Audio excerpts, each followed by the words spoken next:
The first emanation, the first utterance, the font of energy through which Ian Soph emanates into the universe. The crown sits above the head and embodies that which is beyond our comprehension. One must envision Keter not as an object that can be perceived, but as the light that is cast upon it. Keter's light is beyond knowability, a timeless expanse of pure consciousness. Only through respect for our own limitations do we begin to see the shadow of its nature. As the highest point on the tree of life, all continuums cascade downward from it. Keter stands in contrast to Malkuth, who rests at the very bottom of the tree. The span that lies between them measures the complete distance from the most spiritual to the most physical aspect of our existence. Journeying downward from this point, all other emanations become increasingly close to our present experience. So we have at the bottom of the deck, we have the Six of Pentacles. So obviously giving, receiving, reciprocity, but also generosity. Because he knows that he's giving. The receipt is not coming from them. What he's receiving is not coming from them. He's giving because he knows that they need it or they want it or they'll be able to have fun. It's like giving kids money to go to the candy store, right? It's pleasurable to be able to give someone an experience. So in this deck, this is reciprocity. This is giving and receiving. This is equality in giving and receiving. However, there is a higher level aspect to this card that talks about not what we get, but the pleasure that we get because we give. So I think this month there is an understanding. The Empress reversed. This is about either having a miscarriage or I always say the baby thing, pregnancy or miscarriage with this card, but it is only one of the meanings. It doesn't necessarily mean that, but it can mean that. It can mean a miscarriage. So yes, or, laying something down or losing energy for a project that you were once excited about. Now I know, Geminis, your mind is just so rapidly working all the time and absorbing energy all the time from everyone and everything around you. You're one of the most brilliant signs because you have that ability to absorb facts. And so it is probably not uncommon for you to become very excited about a project and want to put 150% into it, or a person, or a relationship, or a new experience.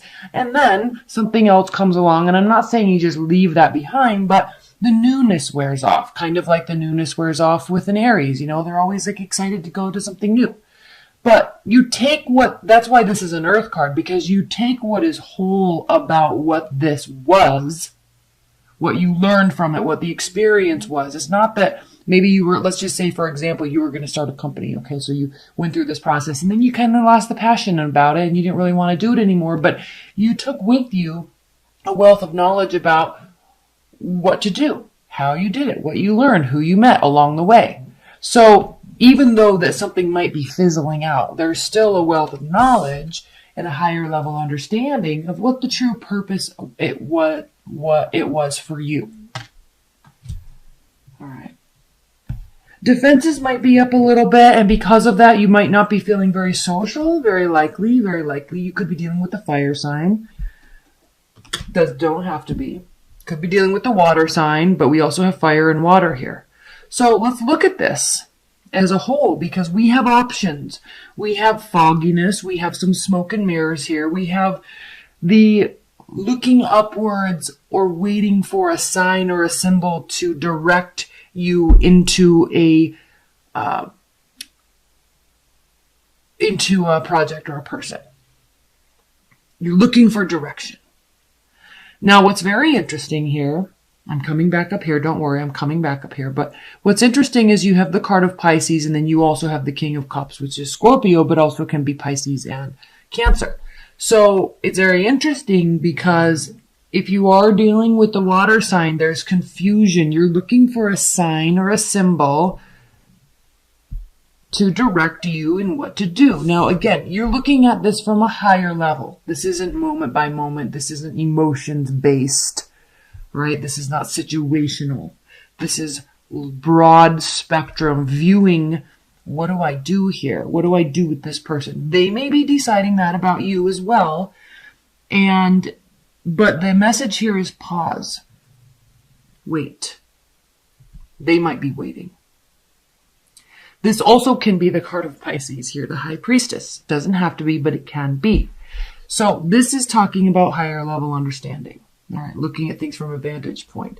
And just because you understand something, just because you see the details, you don't necessarily have to share those. That's why this card can be talking about secrets and keeping things within. Like she knows, but she's keeping it to herself. Now, what's fascinating is we have the Queen of Wands here, and then we have the Eight of Wands. So there's a lot of communication, swift, motivated,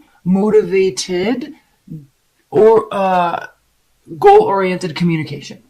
All right. This could be you taking on this energy. This could be someone else in your realm taking on this energy, but this has to do with, she is very decisive. The Queen of Wands is very decisive. The Eight of Wands is swift movement, swift communication, short distance travel, making plans, talking about plans. So it could be talking about, what you're doing over the holidays, but this is more action oriented. And it's coming from a place, Geminis, that is something that feels very familiar to you. Whether you know it or not, there's a familiarity to you in this month in terms of why you're doing something. Why you're making that decision, why you're waiting. Okay. And there's a dichotomy here. Action, pause. Okay. Action, direction, movement, feelings, understanding. So I don't know if this is you or them or the whole situation combined that flip-flops a little bit. Interesting month, Geminis.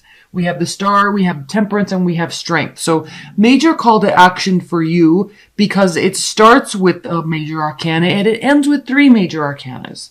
So major call to action to you to maintain your composure and your confidence and your willingness to see or accept or hear the other side.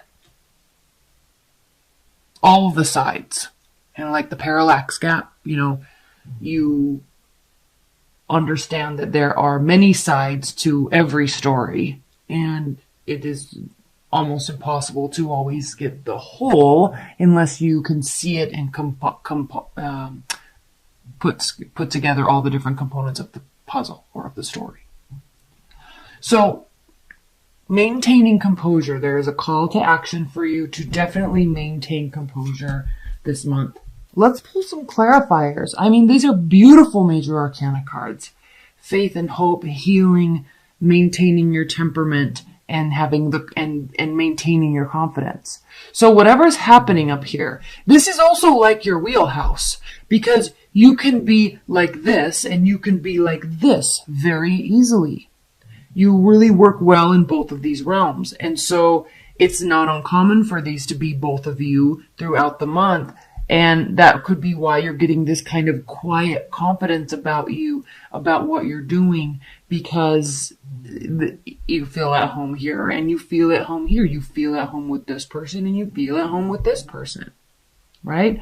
That's why there is this card of reciprocity. That's why there is this card of generosity. Okay, not starting something new. So you're working something that's already been working, or you're stopping something that's not working and taking the lessons from it. Defenses are up a little bit with respect to that.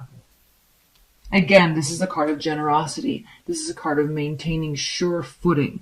So you either need this, okay, and until you get it, your defenses are up. Until you get it, you're not putting more effort in.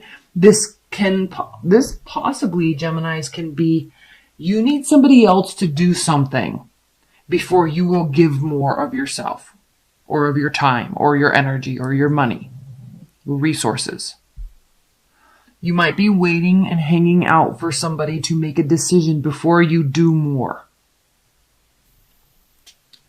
This has to do with where effort is being put into oneself. And there's again, remember when I said you don't have to do anymore? It's like it's up to the other person. I think there is a general consensus in this reading, Geminis, that it is. You can take a liberty this month and wait. You don't need to run off and be single.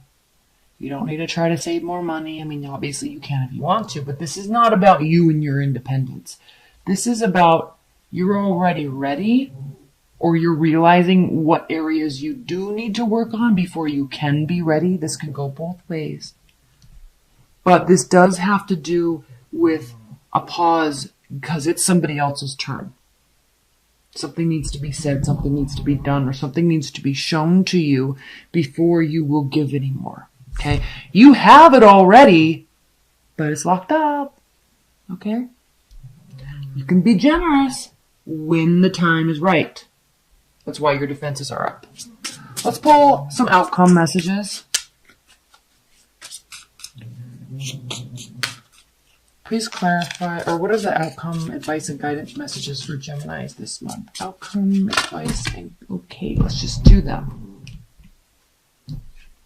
There's a lot here, so just bear with me. We've got the Tower, Two of Swords. Okay. Outcome, advice, and guidance. You're pausing, remember. Okay? You don't have to feel any regret about anything. Your decision is made based on what they do.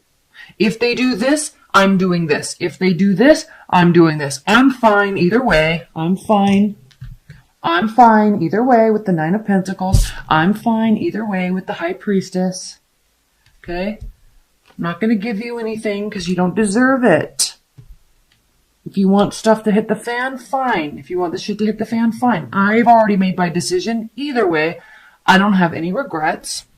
Good, Gemini. Your card. Okay, this can be love related, but you're ready when they are. You've thought about this head or heart decision. This is advice and guidance. So, either they're not, again, you're not taking any swift action. It could impact you, but you're not really going to be showing it. All right? You're not going to be putting any action into it. You're hoping they do one thing, but if they don't, shrugging shoulders. Now, by you not taking any action, you could be dealing with somebody that's very sensitive, overly sensitive, right? And we love our water signs, yes, but when they take offense to something, it can get a bit ridiculous, no? So, you're not taking any action, and please apologize if you're cross-watching. I apologize. I'm meaning no offense, but I'm speaking to Geminis. So, they could get really caught up in their head. Okay, so can you, but I don't think this is not your energy to stay here. Okay, you're not about this life. And you're usually about this life, but you're not about rushing in. Like this is you thinking with your head and not your heart, and being very strategic and smart about how you're going to make the next move. And you're giving them ample opportunity because you see the bigger picture. You understand what's really going on here, and you're not going to play their game. They're going to play yours.